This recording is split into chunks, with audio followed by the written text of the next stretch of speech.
तो एस्पिरेंट हम लोगों ने स्टार्ट किया था north east slash statistics exam के प्रिपरेशन। आज है हमारा यूनिट 2। यूनिट 1 हम लोगों ने ख़त्म कर दिया है। हमारा प्रिपरेशन होता है एमसीक्यू क्वेश्चन के थ्रू। हम लोग टॉपिक को एमसीक्यू क्वेश्चन के हिसाब से प्रैक्टिस करते हैं, मतलब एक टॉपिक से 10 क्वेश्चन 12 क्वेश्चन इस तरह से, क्योंकि थ्योरी हम लोगों ने एमएससी बीएससी में ख़त्म कर दिया है। अभी है क्वेश्चन प्रैक्टिस करने की टाइम। तो यूनिट में हम लोग टोटल 40 क्वेश्चन को सॉल्व करेंगे और 4 पार्टों में आपको ये टोटल सीरीज देखने को मिल जाएगा। हम लोगों ने स्टार्ट किया है मार्कअप चेन। हम लोग क्वेश्चन को धीरे धीरे डिफ़िकल्टी लेवल इंक्रीज करके क्वेश्चन को सॉल्व करने की कोशिश करेंगे। आज है आप लोगों का 10 क्वेश्चन। तो देखिए आज का पहला क्वेश्चन। पहले क्वेश्चन में आप लोगों को पूछा गया है a markup chain is defined as. आपका मार्कअप चेन किस तरह से डिफाइंड किया गया है कि x0 स्टेट, xn-1, x1 2 यहाँ पे बाकी सब है, और ये xn गिवन यहाँ पे दिया गया है xn+1 गिवन ये बाकी सारा स्टेट। इसको डिफाइन किया जाता है p of n+1 state given p xn, p probability of xn+1 state given xn। इसका बेसिकली ये मीनिंग होता है कि आपका नेक्स्ट स्टेप आपके करंट स्टेट के ऊपर डिपेंड करता है। यही हमारा बेसिकली मार्कअप चेन बोलता है कि आपके शायद देख लीजिए इससे पहले हज़ारों स्टेप हो चुके होंगे, लेकिन उसके ऊपर हमारा नेक्स्ट स्टेप डिपेंड नहीं करेगा, इसके करंट प्रीवियस स्टेप के ऊपर ये डिपेंड करता है।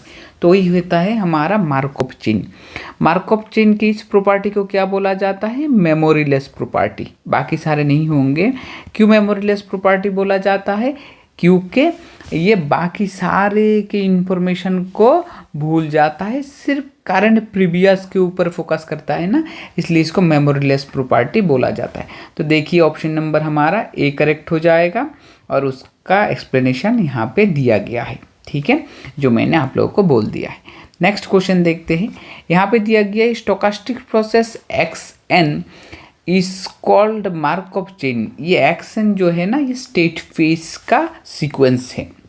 तो आपको बोला ये मार्कअप चेन कब होगा। हमने अभी डेफिनेशन पढ़ा है कि ये हमारा मार्कअप चेन तभी होगा अगर n हमारा पहले n स्टेट हो गया है। उस पर हम लोग देखेंगे हमारा नेक्स्ट स्टेप किस पे डिपेंड करेगा। नेक्स्ट स्टेप का प्रोबेबिलिटी उसके करंट प्रीवियस के ऊपर डिपेंड करता है, तो वही हमारा मार्कअप चेन हो जाएगा। तो इस तरह से हमारा ऑप्शन नंबर सी हमारा करेक्ट हो जाएगा, ठीक है।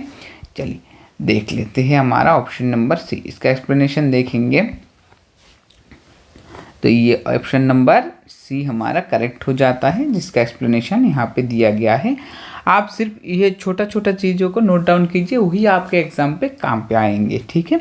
चलिए नेक्स्ट क्वेश्चन क्या कहते हैं? The state space of a markup chain is referred to.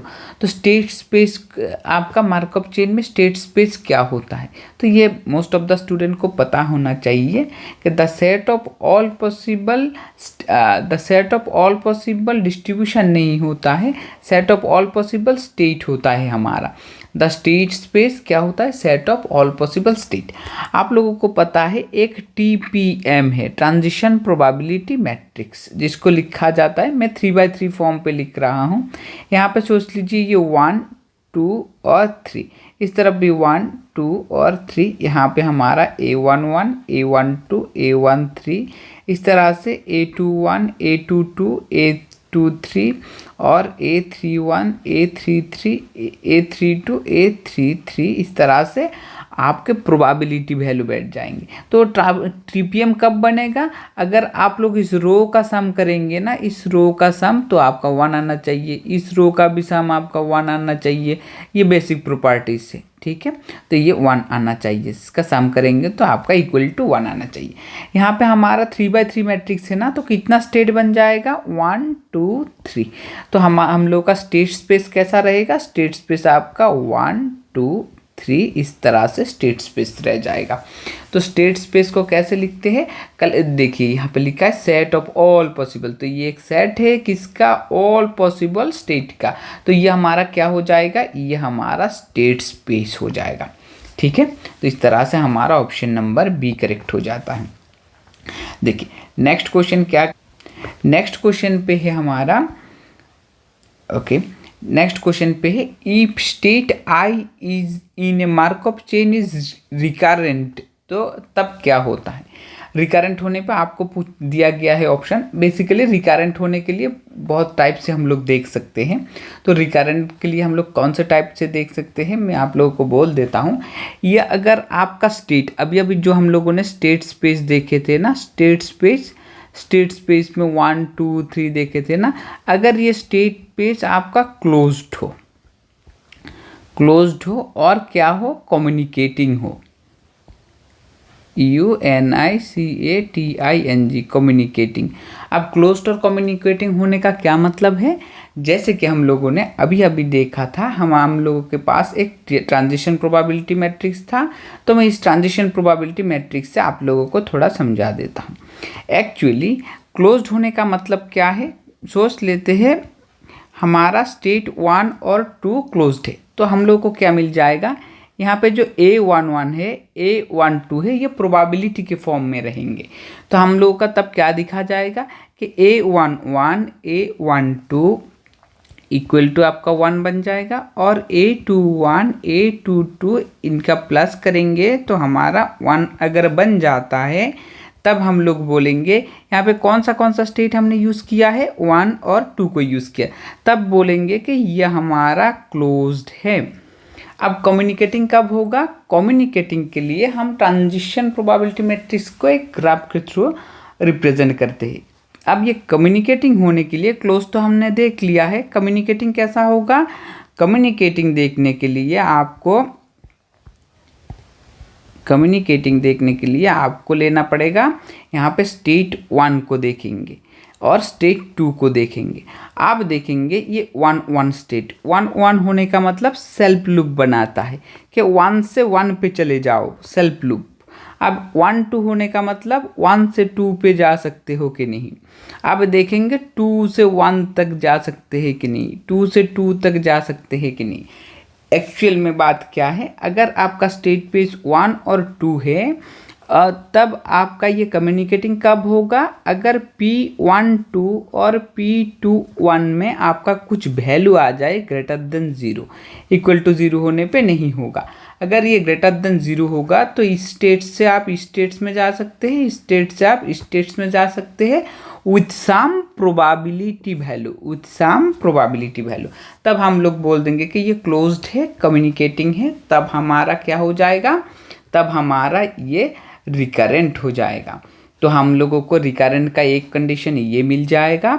दूसरा कंडीशन हम लोगों को मिल जाता है कि FJ इक्वल टू, यह डिस्ट्रीब्यूशन फंक्शन की तरह काम करता है, n equal to 1 to infinity, n हमारा नंबर ऑफ स्टेप होता है, ऑफ FJ हमारा, J स्टेप के लिए देखेंगे ना, FJ to J in n।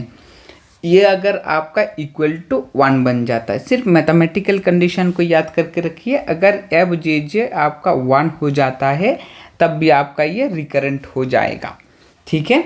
अब दूसरा और भी एक बात है, आपका रिकरेंट अगर आप लोग देखते हैं कि limit n tends to infinity Pi से J स्टेप में, और J से J भी देख सकते हैं, मैं यहाँ से I से J के बारे में बोल रहा हूँ। n स्टेप में अगर ये ग्रेटर देन 0 है, तब भी हमारा I अगर रिकरेंट होगा तो J भी हमारा रिकरेंट हो जाएगा। ठीक है, I रिकरेंट होगा तो J भी हमारा रिकरेंट ही शो करेगा। तो ये 3 कंडीशन को आप लोग रिकरेंट के लिए याद कर लीजिए, बहुत ही इंपॉर्टेंट होने वाला है। लेकिन यहाँ पे क्या दिया गया है, लैंग्वेज के थ्रू दिया गया है। देखेंगे ऑप्शन क्या है, देखिए यहाँ पे दिया गया है, it will be visited at least once with probability. At least once with probability होने का मतलब है कम्युनिकेटिंग के बारे में आपको बोला गया है। नेवर विजिटेड होने का मतलब है आप 1 से लेके 2 पे कभी भी नहीं जा सकते हैं, उसको प्रोबेबिलिटी में कैसे लिखेंगे, Pij इक्वल टू 0। तब I अगर आप 1 2 इक्वल टू 0, I की जगह पे 1, J की जगह पे 2 पुट करेंगे तो 1 to 2 में हम लोग नहीं जा सकते हैं। अगर नहीं जा सकते इसको नेवर विजिटेड बोलेंगे। विजिटेड कब बोलेंगे, विजिटेड बोलेंगे अगर ये हमारा ग्रेटर देन 0 होगा, तब जाके PI12 हमारा ग्रेटर देन 0 होगा, तभी जाके हम लोग बोलेंगे विजिट कर रहा है विथ सम प्रोबेबिलिटी। यहाँ पे लिखा है it will be visited infinitely, ऐसा भी ज़रूरी नहीं है, ठीक है। तो हम लोग इस तरह से देखेंगे कि विजिटेड वंस विथ प्रोबेबिलिटी 1, इस तरह से भी हमारा ऑप्शन हो जाता है। इट इज़ एब्जॉर्बिंग का दूसरा मतलब है, तो एब्जॉर्बिंग भी हमारा नहीं होगा। एब्जॉर्बिंग का मतलब है कि अगर आपके ट्रांजिशन प्रोबेबिलिटी मैट्रिक्स पे, सोच लीजिए आपका ये ट्रांजिशन प्रोबेबिलिटी मैट्रिक्स है और मैं इनसाइड के एलिमेंट A11 ना लिख के P11, P12, P13, क्योंकि ये प्रोबेबिलिटी वैल्यू बैठते हैं तो हम लोग इसी को प्रोबेबिलिटी में ले रहे हैं। और हमारा ये P31, P32 और ये P33, इस तरह से मैंने ट्रांजिशन प्रोबेबिलिटी मैट्रिक्स ले लिया है। एब्जॉर्बिंग होने का मतलब है कि आपका कोई सा भी स्टेट के अंदर आई होने का मतलब आई का वैल्यू 1 लेंगे तो ये आ जाएगा, ये आ जाएगा, ये आ जाएगा, 1 से ये आएगा, 2 से ये आएगा, 3 से ये आएगा आई का वैल्यू। तो हम लोगों को अगर P11 कोई सा भी एक स्टेप में इक्वल टू 1 देखने को मिल जाए तो वो हमारा एब्जॉर्बिंग स्टेट बन जाएगा। अगर आई का वैल्यू 1 के लिए आ रहा है तो 1 हमारा एब्जॉर्बिंग, 2 के लिए आ रहा है तो 2 एब्जॉर्बिंग, 3 के लिए आ रहा होगा तो 3 एब्जॉर्बिंग बन जाएगा। तो इस तरह से हमारा it will be visited at least once with probability 1 बोला गया है। तो हमारा करेक्ट ऑप्शन क्या हो जाएगा? बी नंबर ऑप्शन करेक्ट हो जाएगा। देखिए इन तीनों को छोड़ के भी ये थोड़ा सा डिफरेंट दिख रहा है, तो आपको इसी को नोट डाउन करके रखना है, ठीक है, एज ए रिजल्ट। ओके, अब यहाँ पे दिया गया है if A state I is transient. आपका ट्रांजिएंट कब हो जाएगा? ट्रांजिएंट होने के लिए आप लोगों को दोबारा से 3 कंडीशन देखना पड़ेगा। एक तो हमारा क्लोज्ड प्लस कम्युनिकेटिंग होने पे क्या देखे थे हमने? कम्युनिकेटिंग होने पे हम लोगों ने देखे थे हमारा रिकरेंट हो रहा है। अगर आपका क्लोज्ड और कम्युनिकेटिंग नहीं होगा, अगर ये सेटिस्फाई नहीं करेगा तब हमारा ट्रांजिएंट बन जाएगा, ठीक है। एक कंडीशन हमारा ये रहेगा। दूसरा जो अभी हम लोगों ने, ये पहला कंडीशन होगा ट्रांजिएंट के लिए। दूसरा कंडीशन बन जाएगा अगर एफ जे टू जे लेंगे, आप उसको एन का वैल्यू 1 to इन्फिनिटी ले रहे हैं और F J to J N हमारा पहले रिकरेंट बनने के लिए इक्वल टू 1 चाहिए होगा और ट्रांजिएंट बनने के लिए हम उसको लेस देन 1 मिलने से ही ट्रांजिएंट हो जाएगा। और थर्ड वाला स्टेप हमारा क्या होता है? थर्ड होता है अगर आपको दिखाई पड़ता है कि limit n tends to infinity p आपका उस particular i to j at n step equal to 0 हो रहा है, तो तब भी हम लोग बोलेंगे कि वो स्टेट हमारा i टू j हो रहा है तो i ट्रांजिएंट होगा तो j भी हमारा ट्रांजिएंट हो जाएगा। तो उस तरह से लिखेंगे। तो ये हमारा देखेंगे p x n equals to I. Infinite open होने का मतलब है n टेंस टू इन्फिनिटी है ना, तो इनफाइनाइट टाइम ट्राई करेंगे, उसका प्रोबेबिलिटी अगर 0 निकलता है मतलब ये वाला कंडीशन सेटिस्फाई होता है, तब हमारा ट्रांजिएंट बन जाएगा। तो इसका करेक्ट ऑप्शन हमारा ऑप्शन नंबर बी बन जाएगा। यहाँ पे एक्सप्लेनेशन दिया गया है, a state is transient if there exist non zero probability that once process leaves the state it में नेवर रिटर्न। मतलब होता है कि अगर कम्युनिकेटिंग ना भी हो, कम्युनिकेटिंग ना होने का मतलब है ये बेसिकली कम्युनिकेटिंग के लिए दिया जाता है। ये बेसिकली 1 से लेके 2 पे आप अगर जैसे कि हमारे पास 1 2 3 है, 1 2 3 होता है, तो आप किसी भी तरह से 1 से 3 जाके 3 से 2 पे आएंगे तब भी हमारा 1 और 2 कम्युनिकेटिंग होता है। तब भी हम लोग बोलेंगे कि 1 से 2 पे जा सकते हैं, 2 से 1 पे आ सकते हैं, लेकिन घूम के आएंगे तब भी हमारा वो तो कम्युनिकेटिंग हो जाता है। लेकिन अगर आप किसी भी वे में 1 से लेके 3 तक जा सको लेकिन 2 पर आने के लिए कोई प्रोबेबिलिटी वैल्यू नहीं दिया गया है और 1 से भी नहीं पहुंच सकते और 3 से भी नहीं पहुंच सकते, अगर ऐसा हो जाता है तब भी हमारा ये n टेंस इनफाइनाइट टाइम भी कोशिश करेंगे, उसका वैल्यू क्या हो जाएगा? 0 हो जाएगा। तो तब भी हमारा ट्रांजिएंट बन जाता है। ट्रांजिएंट भी अच्छे से याद करके रखना है। स्लेट में अभी इस तरह के क्वेश्चन ही पूछा जा रहा है। A state is absorbing, absorbing कब होगा? अभी अभी मैंने आप लोगों को बोल दिया था, हमारा क्या है PII, आई का वैल्यू मतलब आई क्या है? स्टेट का नंबर, 1 हो सकता है, 2 हो सकता है, 3 हो सकता है। अगर एक भी आई हमारा 1 हो जाता है तो वो हमारा एब्जॉर्बिंग स्टेट बन जाता है। तो इसमें बेसिकली सेल्फ लूप होता है, इक्वल लेस देन, देखिए ऑप्शन में दिया कि 1 centre it can never left, actual में यही बात है। आई अगर आपका स्टेप आई है तो आई में आएगा तो आई टू आई में 1 होगा, आई टू आई में 1 होगा।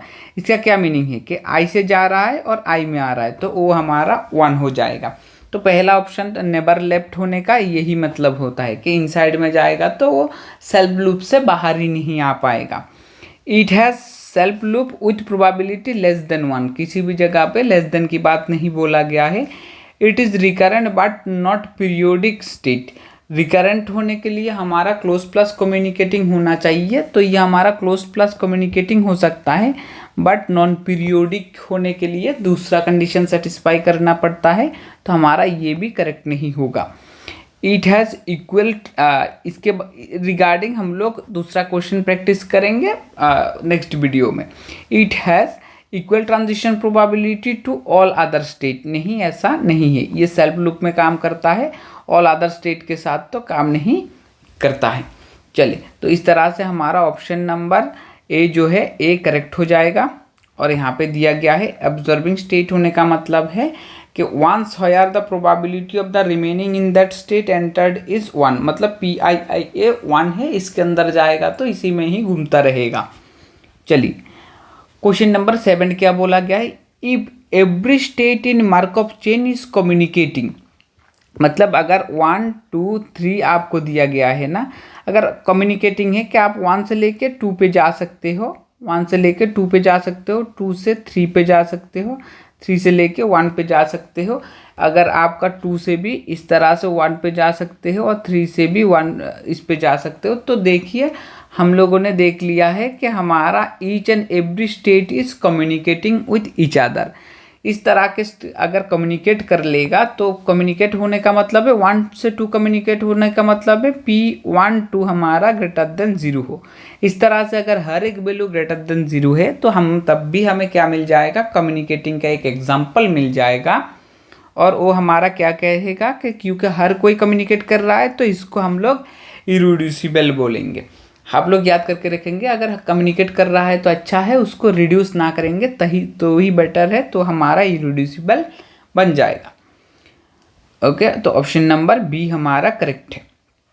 अब यहाँ पे दिया गया है एन स्टेप ट्रांजिशन प्रोबेबिलिटी, ये जो हमने देखे थे अभी अभी कि 1 से लेके 2 पे चले जाना, 1 से लेके 2 पे हम लोग डायरेक्ट भी पहुँच सकते हैं, तो P1 2 हमारा ग्रेटर देन 0 होगा। कुछ ऐसा भी हो सकता है कि आप 1 से लेके 2 पे डायरेक्ट ना जा पाओ, 1 से लेके 2 पे आप लोग डायरेक्ट ना पहुंच पाओ, लेकिन आपके पास 3 4 5 बहुत सारा स्टेट दिया गया है। आप 1 से लेके 3 पे जाओ, 3 से 5 पे जाओ, 5 ऐसे ऐसे दे देते हैं हम लोग, और 5 से 5 पे जाओ और 5 के बाद 2 पे चले जाओ। अगर आप इस कितने स्टेप में जा रहे हो, सोच लो आप n स्टेप में जा रहे हो, तो हम लोग कैसे लिखेंगे कि हम लोग P1 से कहाँ तक जा रहे हैं? हम लोग 1 से यहाँ पे अगर आपका ये सोच लो कि 2 पे, तो मैं 1 से 2 पे जा रहा हूँ, कितना स्टेप पे? n स्टेप पे, कि यहाँ से यहाँ पे एक बारी, यहाँ से यहाँ पे एक बारी, 2, इस तरह से कितने स्टेप पे जा रहे हैं? n स्टेप पे जा रहे हैं ना। तो हम लोग इसको लिखेंगे कि 1 से 2 पे जा रहे हैं, कितने स्टेप पे? n स्टेप पे। तो हमारा क्या पूछा गया है? n स्टेप ट्रांजिशन प्रोबेबिलिटी कैसे डिफाइन किया जाए? The probability that chain moves, ये क्या है? चेन की तरह दिख रहा है ना, chain moves from state i to j। तो हमें पता चल गया है 1 to, यहाँ पे अगर ij दिया गया है तो i से j पे जा रहा है। जैसे मैंने अभी अभी बोला है 1 से 2 पे जाते हैं तो हम लोग क्या करेंगे? i से j में जाएंगे, क्योंकि पहला i है और बाद में j है। तो 1 से 2 अगर होगा तो इसके एग्जाम्पल के हिसाब से i से j में जाएगा। लेकिन कितने स्टेप पे? हम लोगों ने देखा है अगर n स्टेप में जाएंगे तभी ऊपर n बैठता है, तो यहाँ पे n होने का मतलब है कि n स्टेप में जा रहा है। तो इस तरह से हमारा कौन सा ऑप्शन करेक्ट हो जाएगा? ऑप्शन नंबर ए जो है करेक्ट हो जाएगा। आप बाकी वाले ऑप्शन को भी पढ़ लीजिए, क्योंकि आप बाकी वाले ऑप्शन आपके एग्ज़ाम में आएंगे तो आपको पता होना चाहिए कि ये भी नहीं हो सकता है। ठीक है, ये वाला ऑप्शन हमारा कैंसिल हो जाता है। तो इस तरह से हमारा ऑप्शन नंबर ए जो है करेक्ट है। अब एक है stationary distribution of a markup chain. Stationary distribution of a markup chain बहुत पॉपुलर है आजकल। स्लेट को छोड़ के भी CSIR नेट होता है, गेट एग्ज़ाम होता है ना, उसका प्रिपरेशन मैं बाद में करवा दूंगा अलग अलग मटेरियल से, क्योंकि उसका क्वेश्चन का लेवल थोड़ा सा और ऊपर रहता है। तो हम लोगों को क्या मिल जाता है, स्टेशनरी होने पे आपको मिल जाएगा pi into P equal to pi. Basically आपको एक ट्रांजिशन प्रोबेबिलिटी मैट्रिक्स मिल जाएगा। सोच लीजिए ये 3/3 मैट्रिक्स है, 3/3 ट्रांजिशन प्रोबेबिलिटी मैट्रिक्स है। आप अगर इसके साथ कोई वेक्टर पाई1 पाई2 पाई3 मल्टीप्लाई करेंगे ना, तो वो दोबारा से मल्टीप्लाई होने के बाद रिजल्ट जो है पाई1 पाई2 पाई3 के बराबर बन जाता है। तो अगर ऐसा स्टेट आ जाता है तो हम लोग उसको स्टेशनरी डिस्ट्रीब्यूशन बोलते हैं। ऐसा स्टेट आने पे हम लोग क्या बोलते हैं, स्टेशनरी डिस्ट्रीब्यूशन। तो इसको कैसे छोटा करके लिख सकते हैं, तो मैं सोच लेता हूँ ये पाई1 पाई2 पाई3 हमारा पाई है और ये ट्रांजिशन प्रोबेबिलिटी मैट्रिक्स पी है, तो pi into P equal to ये दोबारा से हमारा पाई हो जाएगा। तो ये है हमारे स्टेशनरी डिस्ट्रीब्यूशन के मैथमेटिकल फॉर्म। आपको याद करके रखना है। तो हमारा इस तरह से ऑप्शन नंबर बी करेक्ट हो जाएगा। अब यहाँ पे देखिए the Poisson process is, Poisson process क्या है, Poisson process is a continuous time markup process. Actually ये कंटिन्यूअस टाइम मार्कअप प्रोसेस है या डिस्क्रीट टाइम मार्कअप प्रोसेस है, नो मार्कअप प्रोसेस है, नो स्टोकास्टिक प्रोसेस है, ऐसा पूछा गया। हमारा ऑप्शन नंबर ए करेक्ट हो जाएगा। Poisson process is nothing but Poisson continuous time markup process होता है। तो आप लोग पॉइसन प्रोसेस से नेक्स्ट वीडियो में आप लोगों को most of the question Poisson process से ज़्यादा लेने की कोशिश करूँगा मैं। आई होप आप लोगों को वीडियो का पूरा वीडियो समझ में आ गया है। अगर समझ में आ गया है और थोड़ा सा भी मदद मिला है आपके प्रिपरेशन पे, तो आप मुझे मोटिवेट कर सकते हैं। आप लाइक शेयर सब्सक्राइब करके मुझे मोटिवेट कर सकते हैं। Thank you for watching.